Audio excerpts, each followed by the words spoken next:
Welcome to our penultimate installment of our small group series. We've been going through the Old Testament, and we're going to be going through Ezra and Nehemiah today. Would you go ahead and read for us? From Ezra, chapter 1, verses 1 through 4. In the first year of Cyrus, king of Persia, that the word of the Lord by the mouth of Jeremiah might be fulfilled, the Lord stirred up the spirit of Cyrus, king of Persia, so that he made a proclamation throughout all his kingdom and also put it in writing. Thus says Cyrus, king of Persia, the Lord, the God of heaven, has given me all the kingdoms of the earth, and he has charged me to build him a house at Jerusalem, which is in Judah. Whoever is among you of all his people, may his God be with him, and let him go up to Jerusalem, which is in Judah, and rebuild the house of the Lord, the God of Israel. He is the God who is in Jerusalem. And let each survivor, in whatever place he sojourns, be assisted by the men of his place with silver and gold, with goods and with beasts, besides freewill offerings, for the house of God that is in Jerusalem. As we look at Ezra and Nehemiah, this is a story that's taking place after the destruction of the temple in Jerusalem, and so large numbers of people have been carried off into captivity and into exile, and things have been as bad as they possibly could be. And we have a number of prophets that prophesied during this time of right before the exile and during the exile.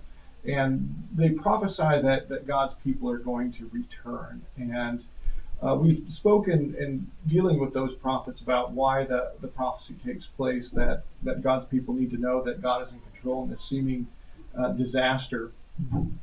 But from the standpoint of these returnees, what would their experience be like, do you think, having gone through captivity and then being back on their way to the promised land? Probably a whole range of emotions, probably excitement, anticipation, probably some anxiety or maybe some reticence to see the destruction, but maybe some hopefulness to fix what had been done and undo what had been done.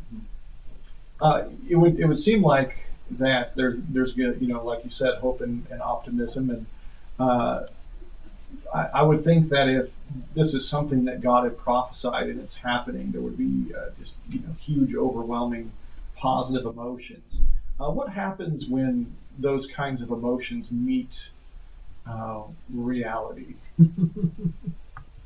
I guess it depends on the person and who's experiencing those emotions.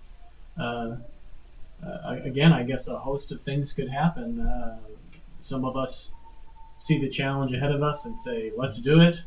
And some of us say, it'll never be done. It's interesting to me that there's I think a parallel here between what's happening in this return from exile and kind of the Christian life. I think that we often accept Christ, and there's an excitement and everything, and then what happens as we enter into daily life? Yeah, the rubber meets the road, so to speak. It's not all sunshine and lollipops or whatever. I guess you're confronted by some of the assumptions you made in what it means to now have this new life. Some of it's an imperfect understanding, but sometimes it's the brutal reality of a little more work than you thought it might have been, or just the difficulties. Right. Persecution, obviously, is a component that perhaps is completely absent beforehand. Yeah, there's certainly going to be for them persecution, Sure. and possibly for us. There's going to be difficulties, hardships, suffering, but then there's also just kind of mundane life and sometimes boredom, and we sometimes we have a hard time fitting that into what we saw as the optimism, the hope, or even maybe the promise of a new life. And so all of these things are things that the returnees are going to have to contend with. And what happens is they go back from exile in several different waves. And one of the first waves is a guy named Zerubbabel leads, and he's sent back by King Cyrus, and there's going to be a number of kings that participate in returning the Israelites to their homeland. And It's interesting to me that the temple gets built before the walls get repaired. Because you would think that the first thing to do would be to repair the walls to protect anything else you're going to build, but that's not the order that this takes place in. It takes place in exactly the opposite order that we might imagine.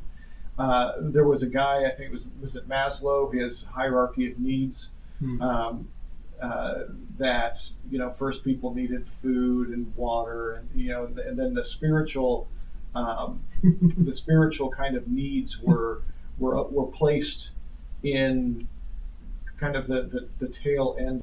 It's interesting that the Bible has a very different view of this. That before the need for shelter and security and these things, you need to build the temple. Why do you think there's this difference of opinion between the way that we see it in our modern culture in the hierarchy of needs versus the way the Bible portrays it? Well, I suppose everyone has their own lens with which they see things, and even one person throughout their life sees through a host of different lenses whatever's important to you at any given time. Ultimately, God's plan is perfect, and His lens is the lens with which we should see things. I think it's interesting that the people who write the hierarchy of needs, and even us as we read them, we do so with our spiritual needs largely being met already, and and I wonder how much of a part that plays in the ordering of that, because I think it's undeniable that if you meet somebody who is incredibly depressed, what do you find? They don't eat, they don't take care of themselves, they don't seek out shelter. Those are only things that people seek out and accomplish and do when the spiritual need is met. And so I think there might be a little bit of a bias in the way that we look at that, kind of having eaten our fill of spiritual meaning, we then deny how important that was in the process. What happens when Zerubbabel goes and they rebuild the temple? There's some really interesting things, because it's not the triumphant return that we should or we might expect. He builds the temple, they lay the foundation, and it says there's this great cheer of people, and it's mixed in kind of indistinguishable from a great cry that's coming out from the older people, the elders who have seen the original temple, saw its glory, and see this one as being smaller. And what I find interesting is that reaction, although it's understandable, but I find even more interesting than that the writer conveys this to us, that he lets us know that this is what's taking place. And do you see any reason why the author might want to tell us that this is the reaction that's going on? Because it seems like if you're wanting to write a triumphal story of return, that this is not the way that you write it. Yeah, I don't know specifically why that's the case. There's some conflict that goes on, and this is kind of in Ezra and Nehemiah, which were originally one book. You kind of have three stories being told. The first one is Zerubbabel, the second one is Ezra, the third is Nehemiah. And in each one of them, there's conflict, and there's some conflict here as Zerubbabel goes to rebuild the temple. And the conflict seems to center around, as all of the conflicts do in these stories, the difference between the people who were carried off into captivity and those who remained. And there's definitely an exclusion of the people who had remained in the promised land.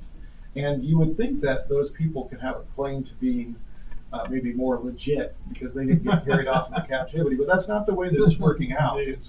It's the people who were carried off into captivity and returned are the real Israelites, and the people who stayed are not. Now, what's with that?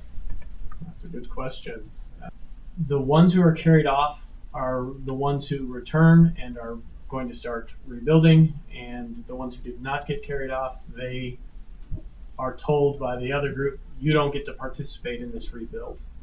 You didn't suffer like we did. It's kind of strange that it works out this way, and later on that will, in Jesus' day, that conflict will become the conflict between the Samaritans and the others. The Samaritans see their worship as the real worship, and the regular regular Jews will see their worship as the real one, and Jesus will be asked this question. You know, your ancestors say we worship over here, I say we worship over there, and his response is kind of interesting, and he points out that real worship is done in spirit and in truth, and I think there's a lot in these stories that comes back to that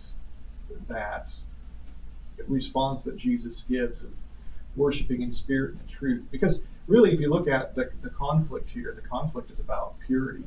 The ones that went off into captivity feel like that they remained pure. They didn't intermarry. They didn't commingle.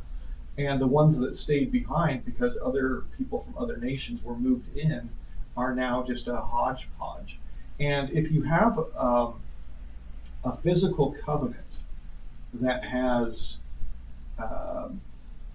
physical parameters, if you want to be part of God's covenant, you don't just get to volunteer for that. You have to be part of the people of the covenant. And it's understandable why this conflict rears itself up. It's understandable why this conflict becomes such a big part of their culture and life when they return.